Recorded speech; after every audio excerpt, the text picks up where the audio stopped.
በሰው ልጅ ታሪክ ውስጥ እንደ መስቀል ያለ የውርደትና የሞት ምልክት የለም። ነገር ግን ባለመንብርት በአዳም መቃብር ላይ ያ የተረገመ እንጨት ተተከለና ሞትን በሞት ገደለው።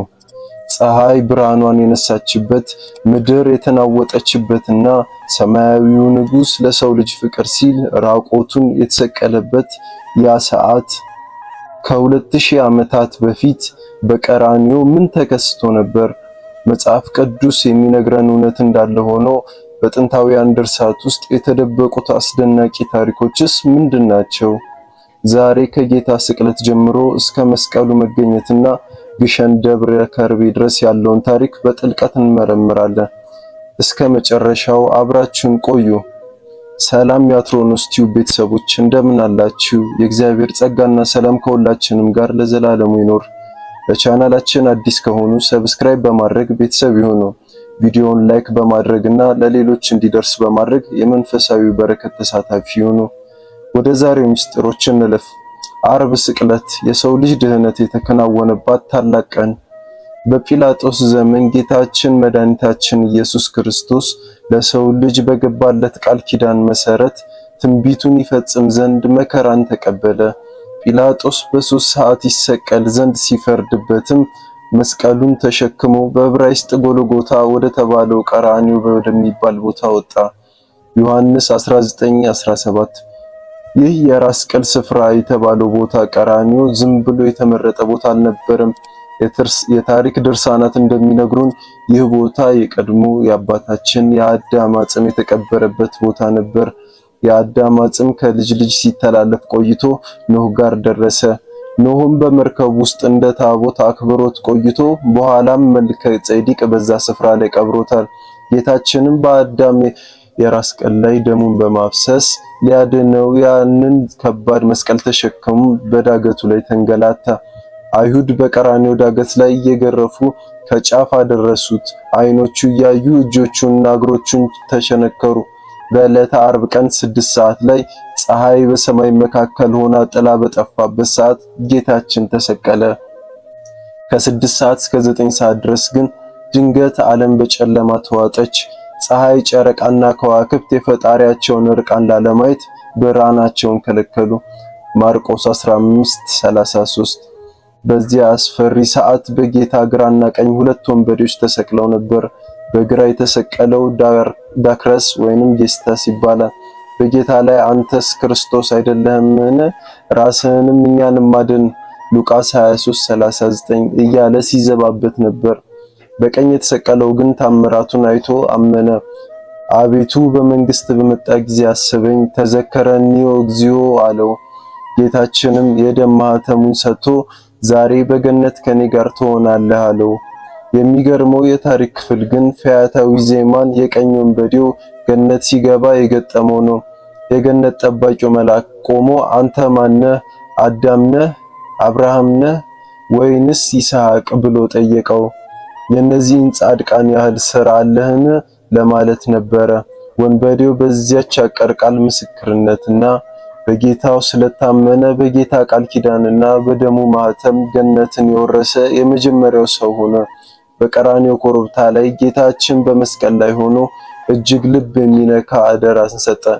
እናቱን ቅድስት ድንግል ማርያምን ለወዳጁ ቅዱስ ዮሐንስ አደራ ሲሰጥ እነኋት እናትህ፣ እነሆ ልጅሽ ዮሐንስ 19:26 አለው። ሊቃውንት እንደሚተረጉሙት በዮሐንስ አማካኝነት እመቤታችን ለሁላችንም ለምዕመናን እናት ትሆን ዘንድ ተሰጠችን። ዮሐንስም ወደ ቤት ወስዶ ለ15 ዓመታት አገልግሏታል። 9 ሰዓት በሆነም ጊዜ ጌታችን ኤሎሄ ኤሎሄ ላማ ሰበቅታኒ ብሎ በታላቅ ቃል ጮኸ።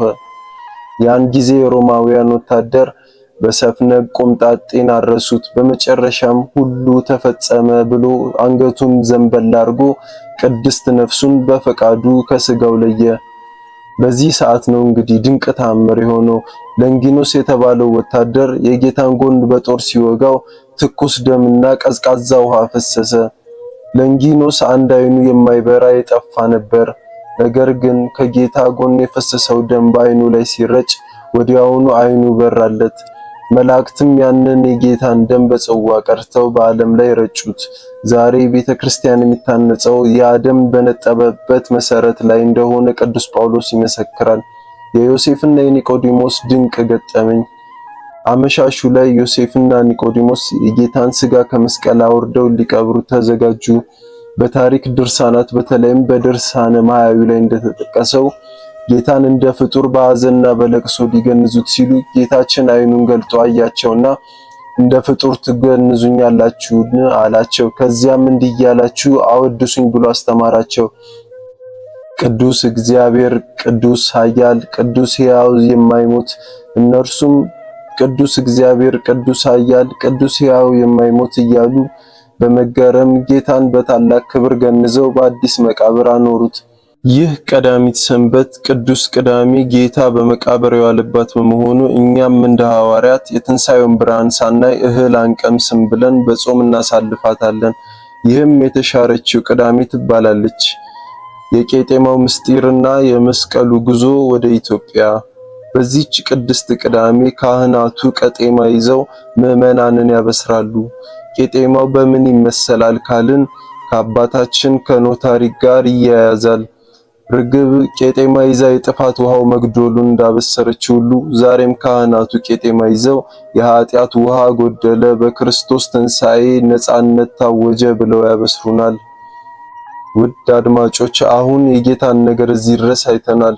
ነገር ግን ከቀበሩት በኋላ መስቀሉ የት ገባ ለሚለው ጥያቄ የቤተ ክርስቲያን የታሪክ ድርሳናት እንደ ድርሳነ ማያዊ አስደናቂ ታሪክ ይነግሩናል። ጌታ በተሰቀለበት ዕፀ መስቀል ላይ ደሙና ውሃው በመፍሰሱ መስቀሉ ታላላቅ ተአምራት ያደርግ ነበር። ይህንን ያዩ አይሁድ በቅናትና በፍርሃት ለቀጣዩ ትውልድ ይህንን ተአምር ያየ እንዳያምን በመፍራት መስቀሉን ከቀራንዮ አቅራቢያ ባለ ጥልቅ ጉድጓድ ውስጥ ቀበሩት። ከዚያም የኢየሩሳሌም ከተማ ቆሻሻ ሁሉ በዚያ ቦታ ላይ እንዲጣልበት አዘዙ። ለ300 ዓመታት ያህልም የቆሻሻ ክምር ኮረብታ ሆኖ ቆየ። ነገር ግን የመስቀሉ ብርሃን እስከ መጨረሻው አልጠፋም። በ327 ዓመተ ምህረት የሮማው ንጉስ ቆስጠንጢኖስ እናት ንግስት እሌኒ የጌታን መስቀል ለመፈለግ ወደ ኢየሩሳሌም ጉዞ አደረገች። የመስቀሉን ቦታ የሚያውቅ ሽማግሌ አታሳለ ኪራኮስ የተሰኘ ሽማግሌ አባቶቹ ሲያወርዱት የሰማውን ታሪክ ነገራት። እርሱም ከሶስቱ ኮረብታዎች በአንዱ ስር ነው ብሎ ጠቆማት።